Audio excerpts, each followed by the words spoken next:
Primeiro eu gostaria de agradecer a coordenação do evento, né, por poder participar dessa sessão, e agradecer duplamente por participar dessa sessão, tendo como debatedoras a Emília e principalmente a professora Maria do Rosário, que é talvez a grande autoridade do que eu vou falar aqui.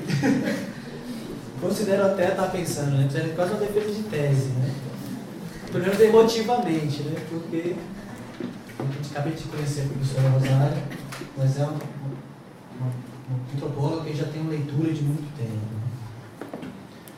E já também me situando, né, a professora Rosário, ela escreveu um texto, né, que ela fala aprendendo a ser antropólogo entre os pataxó, né, nesse livro Olhares Próximos.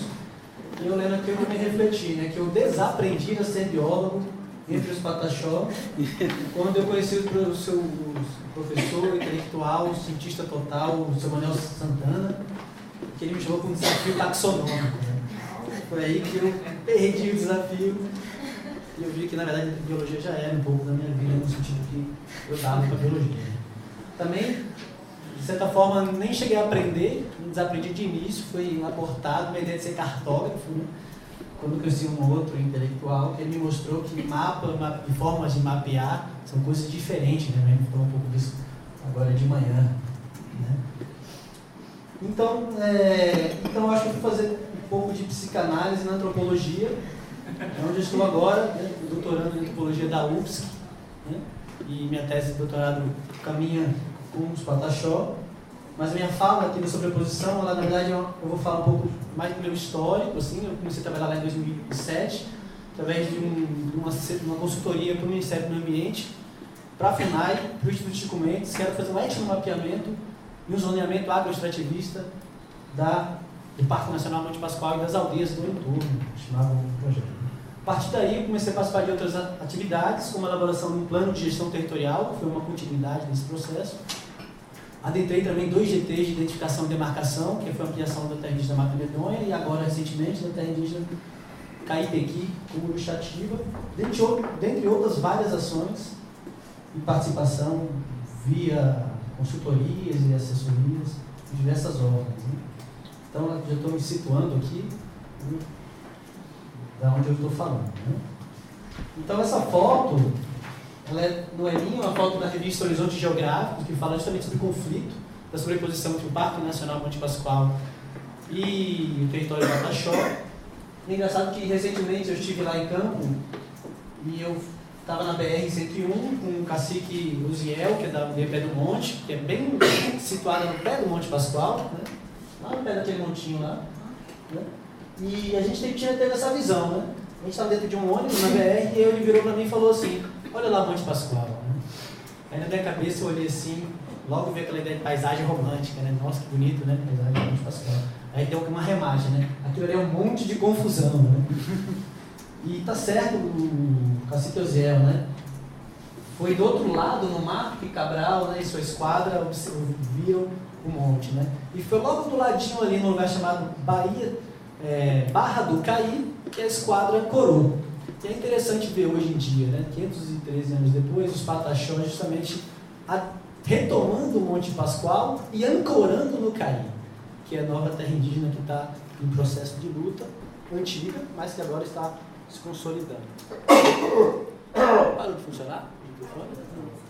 Parou? Enfim. Bom. Então, a partir daí você tem, imagina um quadro em que você tem uma história de estabelecimento de propriedades privadas, né? de madeireiros, de cercamento de terras, você tem construção de BR, você tem chegada de assentamentos de reforma agrária, né?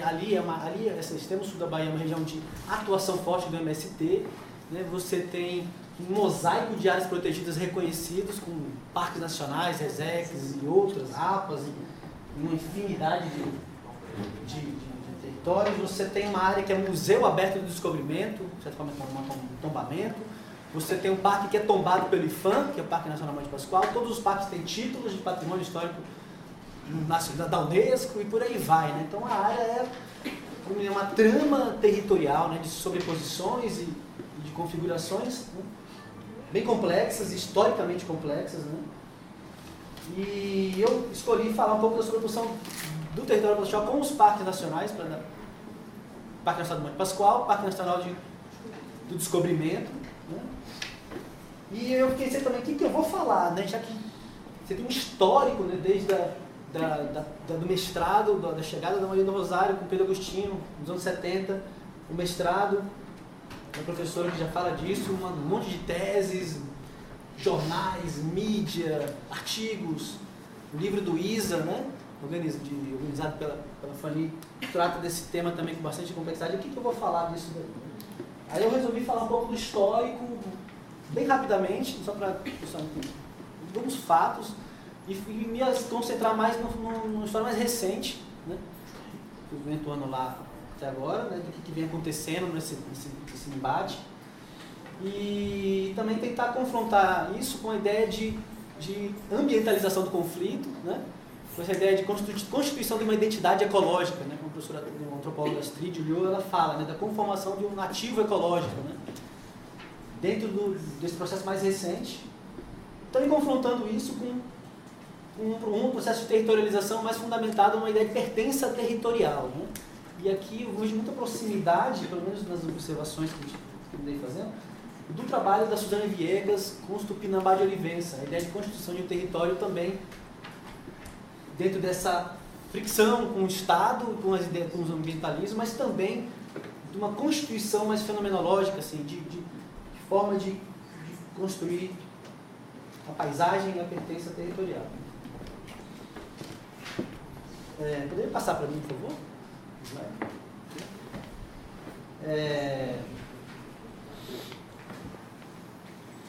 Então,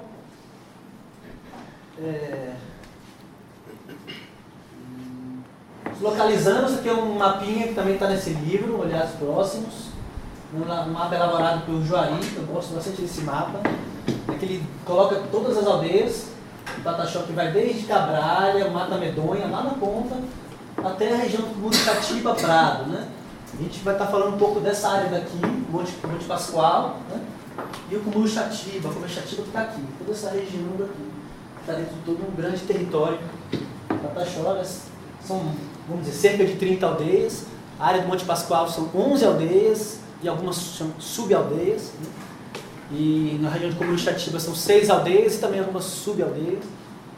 São aldeias menores ligadas a uma aldeia maior, assim.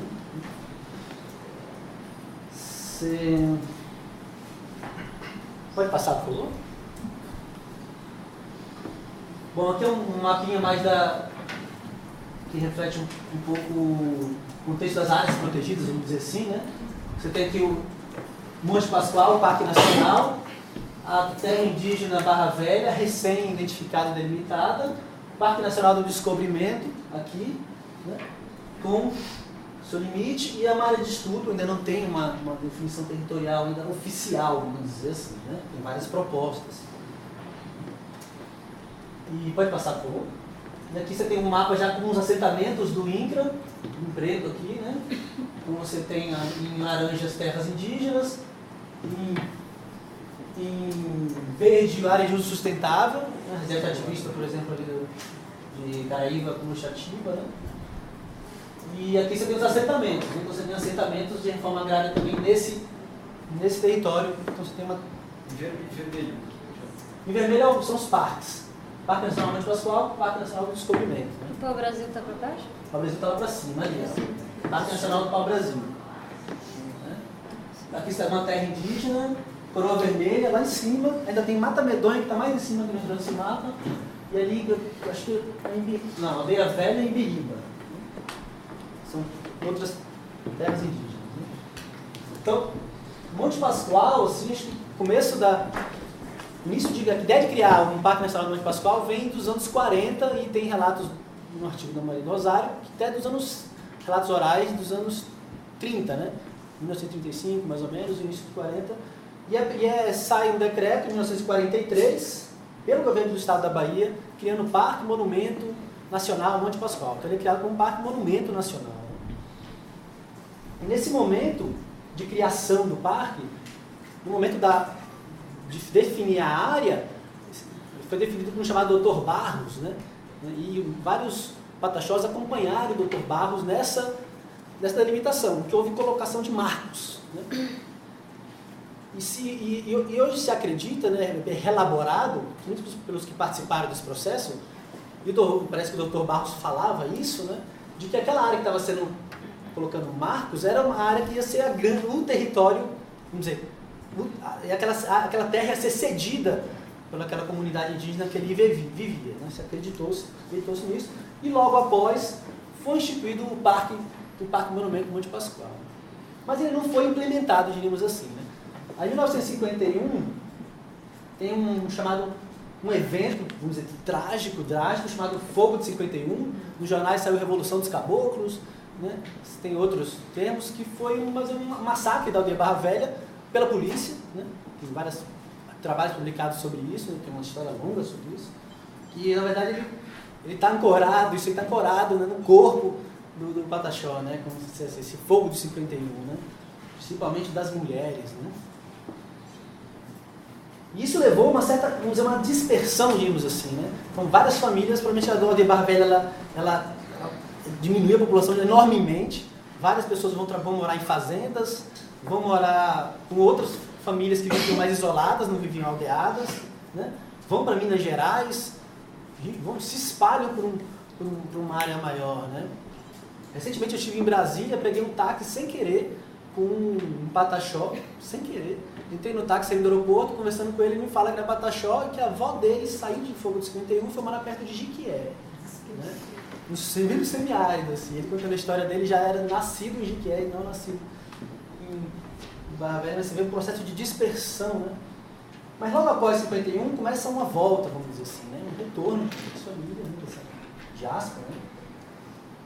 Mas só que logo quando o pessoal vem chegando, em 1961, o parque vira federal, né? Ele vira federal, em 1951 ele é decretado um Parque Nacional Monte Pascoal, e aí começa a atuação do órgão ambiental do IBDF, né? Ele começa o cercamento da área, o impedimento de acesso a manguezais, a mata, e o confinamento dos pataxós numa área de 210 hectares, uma área pequenininha, arenosa, na beira da praia, na região perto de Caraíva, para quem conhece ali a área, na aldeia Barra Velha. Outras famílias pataxós continuavam morando em fazendas e na região de Cumurixatiba, mais para cá, né? Então, a partir dos anos 70, a FUNAI chega, né? Chega a UFBA também, né? Então você começa um processo de reivindicação territorial, de conhecimento, né? Mais aprofundado de direitos, e você tem também a questão da assistência, do assistencialismo da FUNAI, e outras questões que vão acontecendo, que redunda nos anos 80 numa negociação entre IBDF. Aqui já começa um processo forte de negociação em Brasília, né? Então IBDF e FUNAI negociando o território, né? Sem participação indígena, e de repente negociam uma área de 8 mil hectares no parque, e essa área é homologada nos anos 90, né? Já estou dando vários saltos históricos para chegar onde mais interessa para a fala aqui, né? Então, nos anos 90, começa a chegar o MST também, né? E é engraçado que, lendo um artigo da professora Rosário, os pataxós organizam as marchas da retomadas também, e organizam uma associação dos pataxós sem terra. É interessante que muitos pataxós adentram no movimento sem terra, viram assentados nesse momento também, né? Isso vai, a partir dos anos, no final dos anos 90, quando vai ter a festa lá do descobrimento, aquela festa lá do Fernando Henrique Cardoso, maravilhosa, né? Quando vai ter aquela festa, em agosto, se eu não me engano, acontece tem uma série de coisas que vão acontecendo, e acontece a retomada do Parque Nacional Monte Pascoal, né? Quando vários indígenas ocupam a sede do Monte Pascoal, onde é chamada Pé da Pedra, aldeia hoje Pé do Monte, e ocupam várias fazendas, as retomadas, né? Que varrem o sul da Bahia, né? É o momento também, cruza com a festa, e é instituído o primeiro grupo de trabalho, a professora Rosário participou, foi a responsável, a coordenadora do grupo, para estudo dessa área daqui. A partir daí, começa as críticas também, né? Aí o movimento ambientalista vem com o Inferóis, né? tem vários, acho que os textos, as notícias estão tudo no livro do Isa, né, desse embate, né, das grandes críticas e vários artigos de grandes biólogos da conservação, assim, escrevendo coisas contra o Pataxó, de outro lado os indigenistas, Anaí, Simi, então vem acontecendo um conflito, e os Pataxó publicam uma carta, né, que é a Carta do Povo Pataxó às autoridades brasileiras, em que eles reafirmam o território tradicional e falam que eles vão gerir o território e eles vão cuidar daquela mata, porque o IBAMA não fez isso, né? Nem o IBDF nem o IBAMA, mas não conseguiram fazer, então quem ia cuidar eram eles.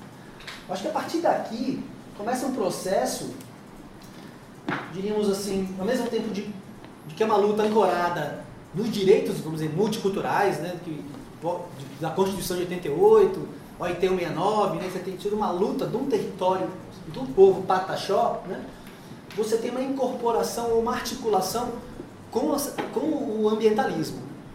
A negociação também parte para esse lado, né? Então você tem, quando se publica essa carta, os Pataxós garantindo que eles vão cuidar do território, né, você começa um processo que eu acho que vai para o outro lado de conformação de uma identidade ecológica, vamos dizer assim. É quando... Ixi, 5 minutos. Eu falo muito, né?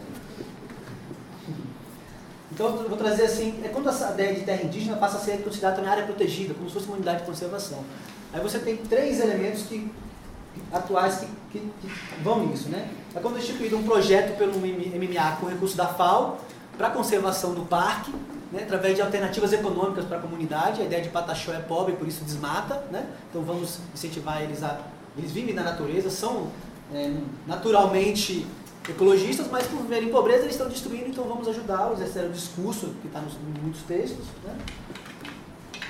Logo após esse processo que não dá muito certo, assim, é publicado um relatório de identificação, já do segundo GT, em 2008, e a partir daí começa uma negociação grande em Brasília. É criado um grupo interministerial, começa uma grande, vamos dizer, negociação desse território entre ICMBio, Ministério do Meio Ambiente, Ministério da Justiça, FUNAI, por aí vai, né? INCRA. E aí, no final desse processo conciliatório, a juíza determina que todos os Pataxós deveriam sair dessas áreas retomadas e voltar para a Barra Velha. Nem o ICMBio gostou dessa proposta, e o ICMBio mesmo propôs uma retomada da negociação, né? E no final dessa negociação, o ICMBio concorda com a sobreposição, conquanto seja de acordo a decisão lá do ministro Menezes de Direito de que quem cuida da área é o ICMBio, né? Ao mesmo tempo, os Pataxós elaboram, tem um estudo de um gasoduto que passa na área, vai ter o recurso da Petrobras, e aí o grupo de trabalho que está envolvido com isso propõe, sai uma proposta nessa discussão de criar uma bolsa verde. E coloca-se em negociação o território Pataxó da seguinte forma nesse momento também, de que se você estabelece uma bolsa verde e tira os Pataxós da floresta, que eles tinham uso da floresta, o ICMBio aceitaria abrir mão da sobreposição, né? Eles não entrariam na justiça contra esse processo, né? Então a negociação chega a esse ponto, né, da barganha, né? Paga ali, né? A gente sai ali. Em paralelo, os Pataxós elaboram um plano de gestão do território deles, que é o Araguaçã, que se chama Araguaçã Conquista da Terra. Eu participei desse processo, em que eles colocam, e é interessante essa ideia que eu estou falando da identidade ecológica, como os próprios Pataxós incorporam também isso dentro da sua luta, né? E colocam, e quando a gente vê no plano de gestão territorial deles, infelizmente eu não coloquei os itens aqui, mas o primeiro tópico do plano deles é território, né? Você vê assim, o que eles estão pensando em território? Primeiro item, conquista dos territórios. Segundo item, fiscalização das matas do território. Terceiro item, cuidar dos eucaliptos. Então, vem todo um conjunto de metas ambientais. Você tem uma ligação muito forte entre essa luta territorial com a perspectiva ambiental, que era o que estava em jogo ali, né? Nessa negociação entre partes, né? Os próprios povos Pataxós, lideranças, colocando isso dentro das suas metas como uma estratégia também de luta, né?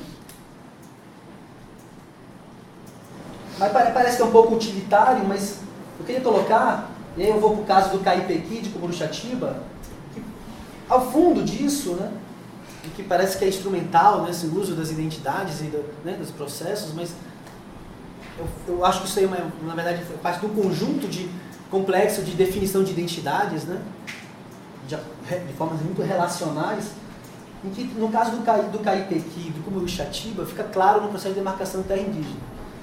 Que foi uma coisa... O GT, quando a gente foi para o campo... Tu pode passar, por favor? Já pode passar muito, porque eu já vou falando já as fotos... Aqui, isso aqui é interessante, pode voltar, por favor. O Parque Nacional do Descobrimento e do lado da placa, Aldeia Monte Dourado, né? Juntinho da entrada do parque. E aí houve um processo de cartografia, isso no estudo para delimitação da terra indígena de Cumuruxatiba. Pode passar, por favor. E esse mapa? Eu queria dar um zoom, não vai dar para dar um zoom. Mas nesse mapa tem a expressão, né, de lugares que os patoxás chamam de lugares dos antigos. Né? Esses lugares dos antigos, enquanto Barra Velha tinha muito no discurso a ideia dos marcos do Dr. Barros, dos anos 40, e transformação do parque em área protegida, tipo nós cuidamos, em Cumuruxatiba, a conversa era muito mais. Eles retomaram o Parque Nacional, as aldeias foram instaladas dentro do Parque Nacional do Descobrimento, e em vez de se colocarem como nós vamos conservar o Parque Nacional do Descobrimento, eles colocavam o Parque Nacional como uma floresta antropogênica. Aqui, o Parque Nacional que está aqui, tem diversas chamadas áreas dos antigos, que são áreas que têm um nome de um parente antigo, né? E tem um conjunto de árvores que identifica isso daí, né? Tipo mangueira, jaqueira, dendezeiro e coco, né? Então essas árvores estão muito ligadas a esse processo de nome de uma pessoa, né? Então isso era reivindicado na hora de delimitar a terra. Primeiro, né? Tipo, vamos lá nesses lugares, né? Nas fazendas, vamos no Parque Nacional, que essa área aí é uma área de antigo, é uma área manejada, né? E sabedores disso, né? De que esses pontos definiam uma pertença territorial de uma forma muito forte, né? Do que um discurso muito ancorado em outras bases, né? Os fazendeiros começam, inclusive em suas áreas, desmatar e queimar essas jaqueiras, essas mangueiras, né? Esses dendezeiros. Então você vai em algumas fazendas, você tem aquela derrubada dessas áreas, que chama de área dos antigos. E o próprio Instituto Chico Mendes começou um programa dentro do Parque Nacional de extermínio de dendezeiros. Os dendês são áreas de caça e também estabelece uma área de morada antiga, com o nome, né? Então, a partir do momento que começa esse extermínio de dendês, aí tem a ideia de você também manejar a entrada de pessoas, né? A professora Manuela Carneiro, uma vez, falou que, falando isso para ela chamou isso aí de, como é que é? Extermínio etno-vegetal, alguma coisa assim, né? E que ao mesmo tempo você está tirando o dendê, que é exótico, considerado exótico para os ambientalistas, você está tirando os índios, que está finalizando já aqui, que também... Então, o que eu queria colocar é que essas dimensões da identidade, como é que ela se coloca dentro da luta, né? Dentro do processo de territorialização, de definição de terra indígena, de reconhecimento. Não é só o discurso instrumental, né? O discurso instrumental também está fundamentado numa pertença territorial, numa forma de habitar, né? Nas trajetórias de vida, que aqui está muito ligado a essa relação do humano não humano, né? Dos pataxós com as plantas e com uma memória que está inscrita na paisagem, né? E nos caminhos que ligam esses pontos na paisagem, né? Que são os caminhos que ligam as famílias, os parentes, né? Então esse sentimento de pertença que abrange uma territorialização maior, que inclusive vai para Minas Gerais, vai até Rio de Janeiro, vai para Florianópolis, que eu encontrei os pataxós em Florianópolis, faz parte dessa grande rede, dessa grande teia, que é o processo de territorialização dos pataxós, né? Era mais ou menos isso que eu queria... Desculpa se eu fui muito acelerado no final. Né?